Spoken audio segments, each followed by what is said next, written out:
Raids, big revelation by Center on PFI. Accused bomb-making manuals found with some of the accused. So that's the big revelations that has been made by the intelligence agencies. They have said that following the raids, bomb-making manuals have been found with the accused.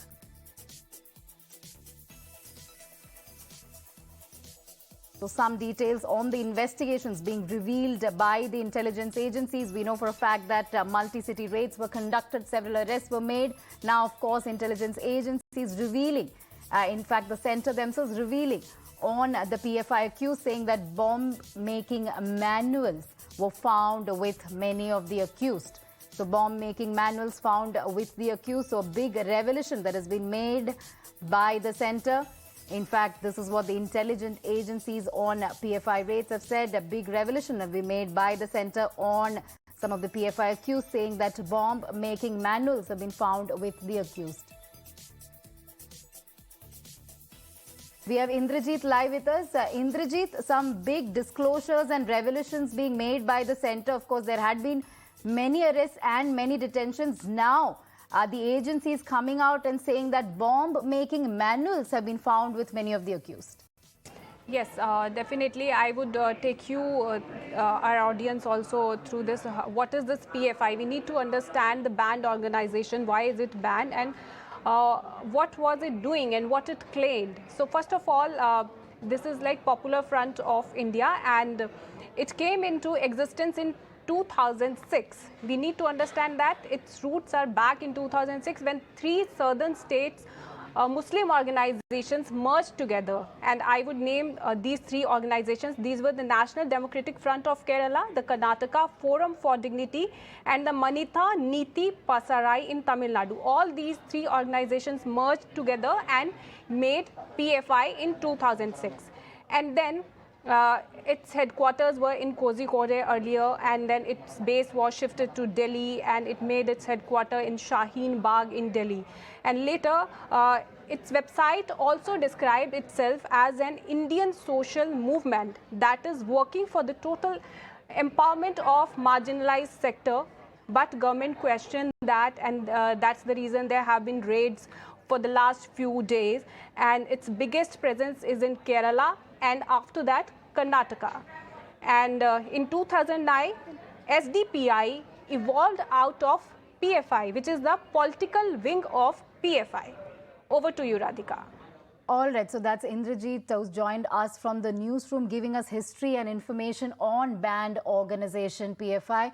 Let's go across to Akansha. Akansha, some disclosures and revelations made by central agencies saying that from some of the accused banned, some of the bomb-making manuals were found. So these are serious disclosures and allegations stating that bomb-making manuals were found from this organization PFI.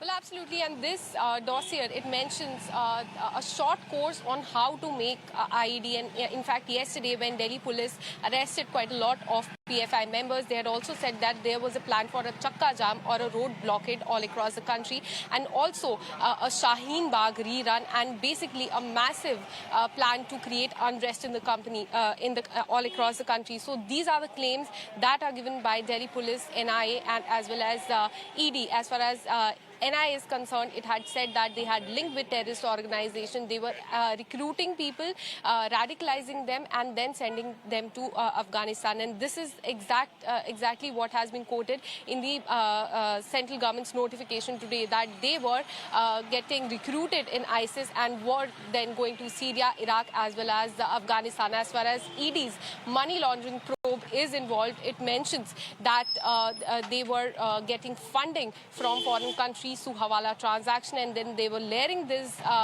money through multiple accounts and showing them in a legitimate way, and then using it to fund terror activities. So massive claims against PFI, but currently I'm outside the office of Popular Front of India here in the national capital. It was sealed on September 22nd, and now, as you can see, this is the office. I request my camera person to pan just here. The shutters have been pulled down. The banner that was put up here a few weeks ago mentioning Popular Front of India has been removed, and basically it has been sealed right now. In fact, this area of the national capital is quite sensitive.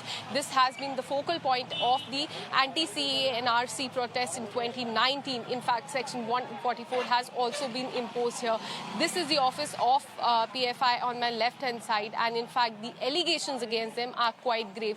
What central government had mentioned in their notification is that they were supporting militancy in India. They had links with ISIS as well as other banned terrorist organization, and they were in fact there was a money trail. So definitely a terror plot as well as terror funding angle has emerged, and that is why a ban has been imposed on Popular Front of India for 5 years. These are based on the inputs received by NIA and ED by the central government, and these inputs that I mentioned before of a terror plot as well as terror funding set a stage for central government to finally impose ban on PFI. So definitely very, very grave allegations against PFI. MHA has now banned it, citing terror activities and murders of RSS and BJP workers. Yeah, Akanksha, startling disclosures against the PFI. One more question that I'd like to ask is, of course, you're standing outside PFI office in Delhi where perhaps raids may have happened. But what is the kind of reaction that you're getting from PFI? Is there any kind of retaliatory act that is expected by the PFI, perhaps protests?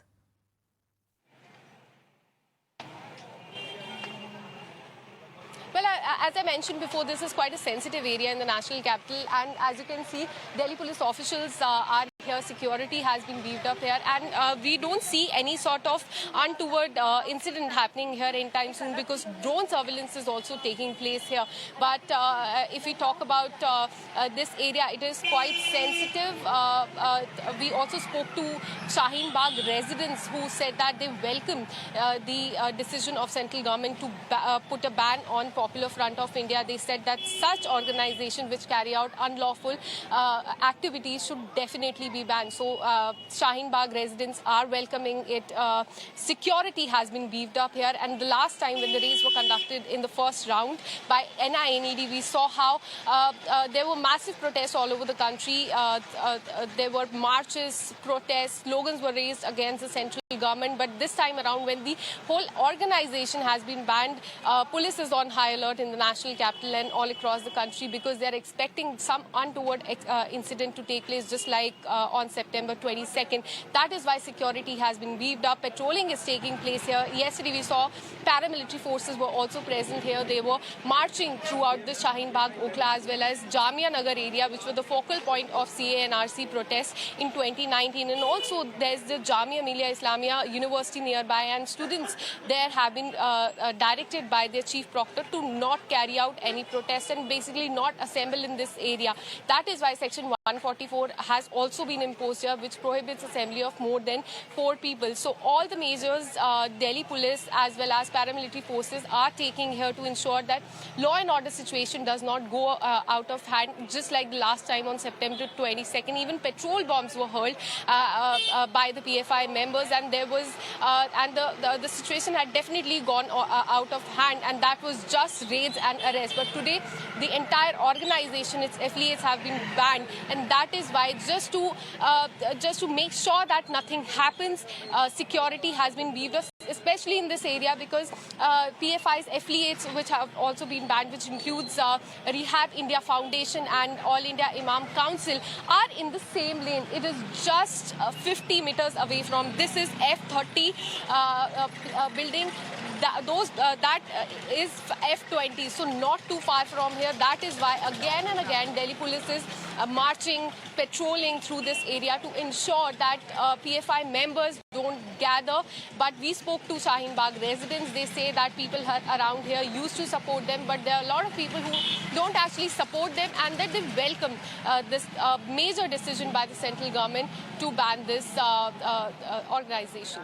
Certainly, Akanksha, big move by the centre, but we'll have to wait and see if there will be any sort of retaliation or protest by the PFI members. Of course, as you mentioned, Section 144 imposed in several parts of Delhi too. Thank you, Akansha, for bringing all those updates from Delhi. In fact, let's go across to more reactions that we are getting on the story. देश विरोधी गतिविधियों का हिस्सा कोई भी होगा, उसके खिलाफ कड़ी से कड़ी कार्रवाई होनी चाहिए। और जो देश विरोधी गतिविधियों का हिस्सा है, उनको अगर ये नहीं जानकारी है कि यह माननीय नरेंद्र मोदी जी के नेतृत्व वाला नया भारत है, यहाँ देश के खिलाफ साजिश करोगे तो भी कुछ ले जाओगे, देश में हिंसा फैलाओगे तो भी रोके जाओगे, और देश के दुश्मनों की आज्ञा लेकर के और देश के विरुद्ध साजिश करके और देश को दहलाने की, देश में हिंसा फैलाने की, देश में का माहौल ख़राब करने की अगर कोशिश की जाएगी तो उसका जवाब निश्चित तौर से मिलना चाहिए। मैं PFI पर जो प्रतिबंध लगाया गया है इसका स्वागत करता हूं। देखिए, मैंने कल जैसे आपको बताया था, ये NIA के द्वारा जांच हो रही थी और जिस तरह से एविडेंस मिलेंगे, ये मैंने कल ही कहा, उसी के अनुरूप ये कार्रवाई की गई है और आने वाले समय में भी जैसी सूचनाएं मिलेंगी उसके आधार पर हम कार्रवाई करेंगे। खतरनाक नहीं होता तो बैन थोड़े न करना पड़ता। बैन किया गया है तो निश्चित रूप से कुछ न कुछ ऐसी राष्ट्र विरोधी गतिविधियों में शामिल होने का उनका प्रमाण होगा, जो आने वाले समय में NIA स्वयं आप लोगों से साझा करेगी।